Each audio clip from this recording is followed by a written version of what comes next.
Hello. അപ്പം C S K ഫാൻസിനെ സംബന്ധിച്ച് ഒരല്പം നിരാശ തോന്നുന്നൊരു വാർത്തയാണ് ഇന്നെനിക്ക് പറയാനുള്ളത്. സി എസ് കെയുടെ വൺ ഓഫ് ദ ബെസ്റ്റ് എന്ന് നമുക്ക് ഈ സീസണിൽ പറയാൻ പറ്റിയിരുന്ന ഒരു ബൗളർ വേറെ ആരുമല്ല, നമ്മുടെ ഖലീൽ അഹമ്മദ്.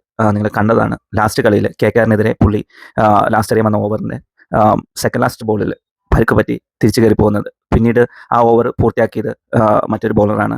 അപ്പം പുള്ളി ആ കയറിപ്പോയ കണ്ടപ്പോഴേ എനിക്ക് പേഴ്സണലി ഫീൽ ചെയ്താണ് പരിക്ക് കുറച്ച് ഗുരുതരമാണ്.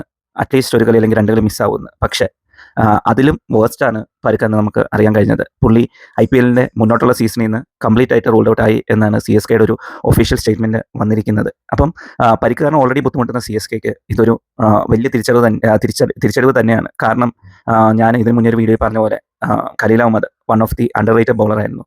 കഴിഞ്ഞ ലാസ്റ്റ് 4 കളികളിൽ അല്ലെങ്കിൽ 5 കളികളിൽ പുള്ളി വിക്കറ്റ് വീഴ്ത്തുന്നത് കുറവായിരുന്നെങ്കിൽ പോലും പവർ പ്ലേയിൽ ബാറ്റ്സ്മാൻമാരെ പ്രഷറൈസ് ചെയ്യുന്ന രീതിയിൽ തന്നെയായിരുന്നു ബോൾ ചെയ്തുകൊണ്ടിരുന്നത്. പുള്ളിക്ക് അതിൻ്റെ ഒരു ഔട്ട്കം വിക്കറ്റിൻ്റെ രൂപത്തിൽ ജസ്റ്റ് കിട്ടിത്തുടങ്ങിയപ്പോഴത്തേക്ക് പുള്ളിക്ക് അൺഫോർച്ചുനേറ്റ്ലി പരിക്ക് കാരണം പുറത്തു പോകേണ്ടി വന്നു.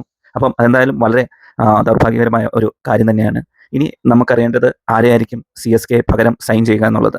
ഇപ്പം ഓൾറെഡി നഥാൻ എല്ലിസ് പരിക്ക് പറ്റി, ലേലം കഴിഞ്ഞിട്ട് പരിക്ക് പറ്റി പുറത്തുപോയി. പുള്ളിക്ക് പകരം CSK സൈൻ ചെയ്തത് പരിക്കിൽ നിന്ന് മുക്തനായിക്കൊണ്ടിരിക്കുന്ന വേറൊരു താരത്തെയാണ്, ഓസ്ട്രേലിയൻ താരത്തെയാണ് സ്പെൻസർ ജോൺസൺ.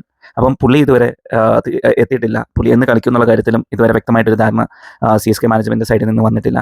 അപ്പം അടുത്തൊരു ഇഞ്ചുറി, അതായത് ടീം ബാക്ക് ടു ബാക്ക് വിജയത്തിലേക്ക് വന്ന സമയത്താണ് ഈ ഒരു ഇഞ്ചുറി വന്നത്. അതായത് ഒരു സ്റ്റേബിൾ ആയിട്ടുള്ള പ്ലേയിങ് 11 കിട്ടി എന്നൊരു അവസ്ഥയിലാണ് ഇപ്പം ഈ ഒരു ഇഞ്ചുറി കാരണം ഫോഴ്സ്ഡ് ചേഞ്ചസ് ഉണ്ടാകാൻ പോകുന്നത്. അപ്പം ഇനിയൊരു റീപ്ലേസ്മെൻറ്റ് ആരായിരിക്കും എന്നുള്ളത് നമുക്ക് നോക്കാം.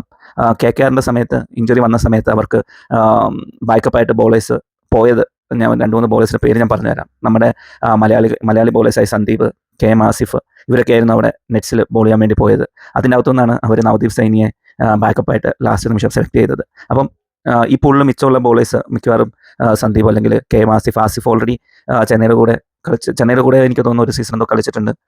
അപ്പം നമുക്ക് നോക്കാം ചെന്നൈ ഇപ്പം ആരെയായിരിക്കും ഇഞ്ചുറി റീപ്ലേസ്മെൻ്റ് ആയിട്ട് സൈൻ ചെയ്യാൻ പോവുക എന്നുള്ളത്. എന്തായാലും വരും ദിവസങ്ങളിൽ നമുക്ക് കൂടുതൽ അപ്ഡേറ്റ് കിട്ടുന്നതാണ്. അപ്പം ഇപ്പോൾ ഇത്രയേ ഉള്ളൂ. ഖലീൽ അഹമ്മദിനെ ഇനി ഈ സീസണിൽ നമുക്ക് കാണാൻ പറ്റത്തില്ല.